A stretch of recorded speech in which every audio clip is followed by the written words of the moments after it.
What's going on, guys? We are back with another video, and today is a day we finally get to review of my brother's, that you've seen in a bunch of videos, his Dodge Dakota build. So let's jump into what he's got done. Alright, so we're going to start with the front of the truck, what he's got done. So Nick, what have you done so far to the front end of the vehicle?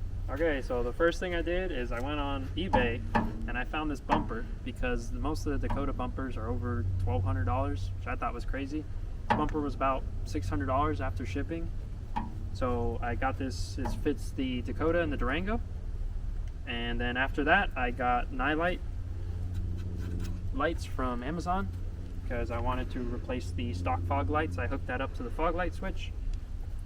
And then I got these Light Force 6-inch LED light bars from the last Overland East Expo. They gave me a really good deal. So far, they're really great. They throw out a lot of light because my high beams don't work.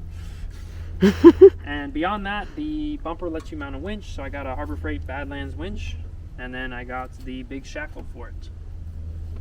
And then if you follow me over here, under the hood, this came with the truck, but they have a K&N cold air intake. Makes the truck sound really nice, and it helps with fuel economy a little bit, believe it or not. And then that's all I've done under the hood.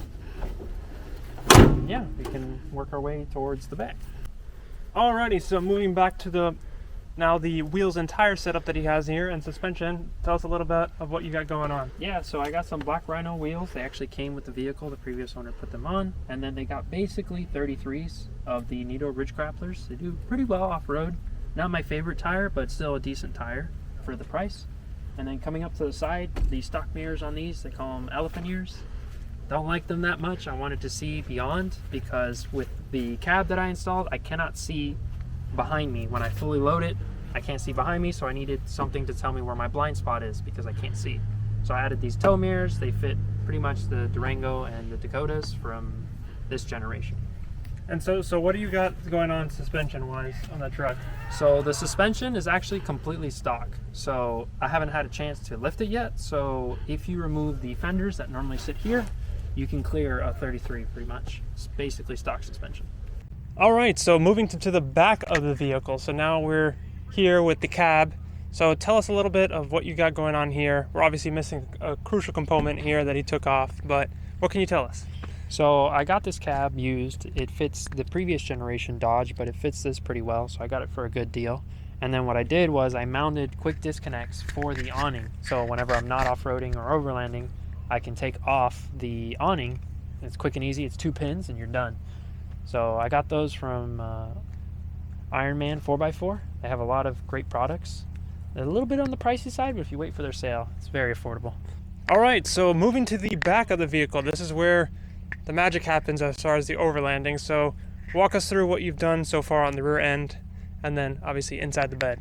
Yeah, so far I did a bumper delete. The bumper stuck out like an extra foot and a half. It was really, the stock bumper is really bulky, so I got a roll pan and then I had to cut it so it would fit under the hitch receiver because most Dakotas that have the roll pan don't have hitch receivers. So I had to modify that.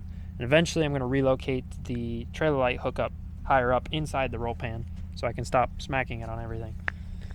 All right, so show us, I guess, what you got going on in the bed of the truck.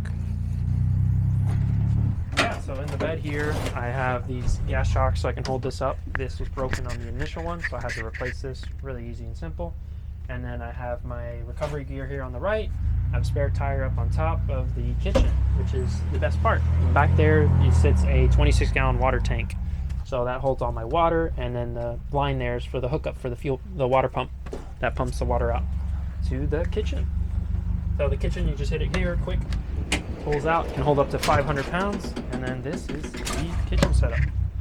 So starting in the back here, this is, I will phrase this by, this is not original. There's a lot of videos online. You just take and piece together what you like about it, and then you incorporate it into your own unique kitchen.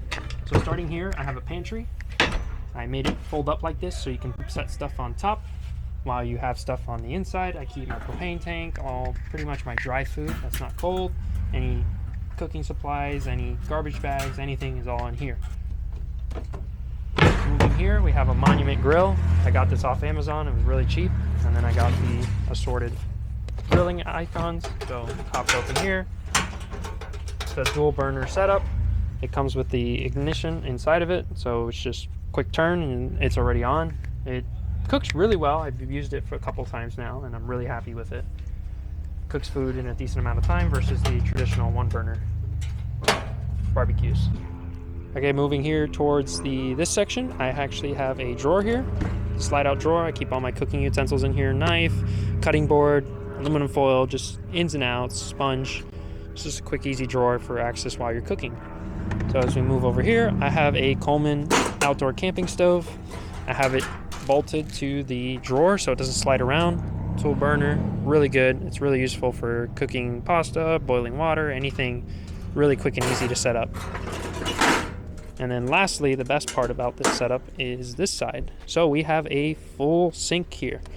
So you pull out the drawer here, it pops down, has a drain, and you can swing out the sink and then hooks up to the 26-gallon water tank, and then I can wash all my dishes, clean any vegetables, anything like that. Really quick and easy. And it has a little soap holder here, so while you're cleaning, you can hold the soap. So whenever you're done with the sink, you go ahead and turn this back, close this up, pop this sink back up. It slides back in. And then we go ahead and hook this here, and then you just push it in. And the kitchen is completely done, closed for the night. So I like how easy it is to set up kitchen. The kitchen was the worst part when I first started overlanding. Pulling out tables and stuff to put the grill on and all that, and then having to clean it all and put it back in. It was really annoying. So I started seeing videos about it and decided, hey, I can build that. And this was the results of that. Additionally, the 26-gallon tank hooks up to a propane water heater, which then hooks up to a pop-up shower. So I can take showers, and the propane water heater also hooks up to the sink. So you can wash your hands when it's 40 degrees out with nice hot water. So yeah, that's pretty much the end of my setup. And yeah, hope you guys enjoyed. Alrighty guys, that's the end for this video. If you want to see more Dakota stuff, specifically more Dakota stuff, make sure to go give him a follow on Instagram at Overland305. If you liked the video, leave a like and subscribe for more off-road and overland content, and I'll see you guys in the next video.